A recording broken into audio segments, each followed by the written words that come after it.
সম্মানিত মুসলিম کرام, এখন হজের মৌসুম, হজের একটা সময়। বাংলাদেশ থেকে অনেক হাজি অলরেডি চলে গিয়েছেন হজ করার উদ্দেশ্যে। ইসলামের যে স্তর 5টি রয়েছে তার মধ্যে একটা রয়েছে হজ। এই হজ প্রত্যেকটা মুসলমানের উপর ফরজ। তবে কখন ফরজ? যখন সে নিসাব পরিমাণের মালের মালিক হবে। বাংলাদেশে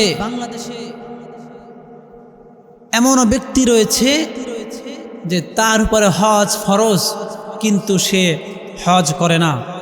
একটা কথা মনে রাখবেন, আপনার উপরে যখন হজ ফরজ হয়েছে, মনে করেন আপনার কাছে 2 লাখ টাকা আছে, আপনার উপরে হজ ফরজ, বা মনে করেন 10 লাখ টাকা আছে, আপনার যাওয়া আসা সব খরচ হয়ে যাবে, ফ্যামিলিও 2 মাস খেতে পারবে আপনার উপরে, তখন হজ ফরজ। আর এই হজ ফরজ, হজ যতদিন পর্যন্ত আপনি আদায় করবেন না ততদিন পর্যন্ত এই হজ যে ফরজ হয়েছে বিলম্ব করেছেন, এই বিলম্ব করার কারণে আপনি গুনাহগার হবেন। আপনি বিলম্ব করার কারণে গুনাহগার হবেন। আর যদি হজ ফরজ হয়েছে, ফরজ আদায় না করে দুনিয়া থেকে চলে যান, তাহলে তো কিয়ামতের দিন আল্লাহর কাঠগড়ায় আপনাকে অবশ্যই জবাবদিহি করতে হবে। বর্তমান মানুষ 10 লাখ টাকা হয়েছে,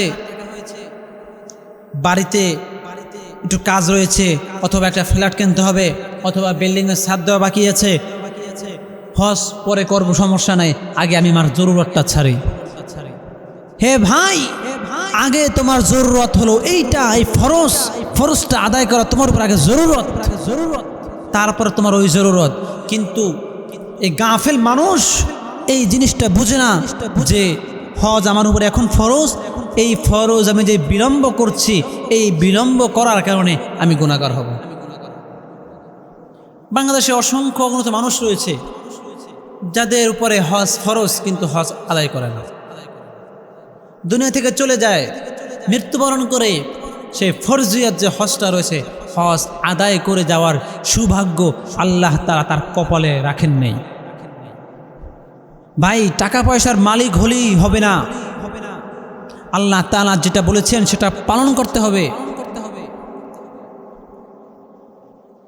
মানুষ হজ করার জন্য পাগল থাকার কথা ছিল। আমরা অনেকেই রয়েছি, টাকা পয়সা অনেক রয়েছে, ব্যাংক ব্যালেন্সে টাকার অভাব নাই, কিন্তু আল্লাহর রাস্তায় দিতে হাত একেবারেই ছোট, দান করতে মনে চায় না। আপনাকে আল্লাহ তাআলা সম্পদ দিয়েছেন, মনে রাখবেন এটা আপনার জন্য একটা পরীক্ষা। আপনার উপরে যে হজ ফরজ হয়েছে, আপনি নিসাব পরিমাণের টাকার মালিক হয়েছেন, সম্পদের মালিক হয়েছেন, অর্থের মালিক হয়েছেন, হজ পালন করছেন না, এটাও আল্লাহ তাআলা আপনাকে এই অর্থের মালিক বানিয়ে পরীক্ষা করতেছেন। এটা মনে রাখতে হবে, এই ফরজ আদায় করতে হবে। আল্লাহ তাআলা আমাদের সকলকে ইসলাম দ্বীন সম্পর্কে সঠিক বোঝার তৌফিক দান করুন।